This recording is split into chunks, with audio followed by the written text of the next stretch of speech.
Hey y'all, so today let's check out this golf cart charger that the brand did send over and compensate me for this video. But we are always driving our golf cart. I'm either using the golf cart to run next door to my parents' house, or I'll ride it down the street to a friend's house, but it gets a whole lot of use.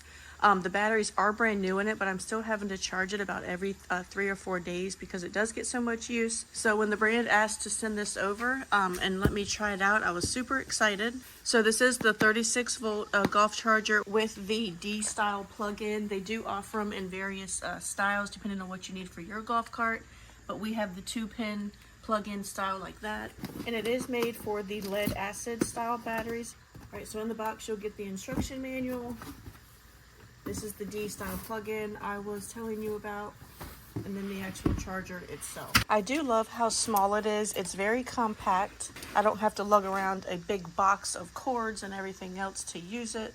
All right, so you just plug it into a normal style plug-in. I've always been told to plug this part in first before you actually plug it into the golf cart. Whether that's true, I have no idea, but that's just what I've always done. And after you plug it in, the screen is going to light up, and then you just take your adapter. I do love that the cord is super long for both the plug-in and the adapter, so you don't have to be right up on it to use it. It is curved a little bit, so you can tell which way it does go in.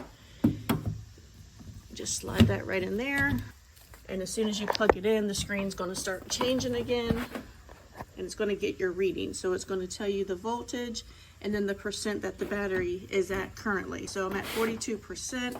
The green light's going to flash telling me that it's charging, and I'm going to get a real-time readout of the charge that's on the battery. When the charger does reach a certain temperature, the fan will kick on, so you can hear it there. But still, it's not loud at all. It's not like it's going to bother you if you're outside doing anything. It has this nice convenient carrying handle, so I can just pop it right in my golf cart. Like I said, it's so small and compact that I'll just store it right in here. But this is definitely going to be great to have for this golf cart. I'm going to get a whole lot of use out of it, especially the fact that it gives me this readout right here. This is really important to me because I'm always wondering if it's all the way charged. So this is awesome. Definitely my favorite feature. So if you are looking for a new golf cart charger, I definitely recommend this one. We love it. We hope you do too, and I hope this video helps.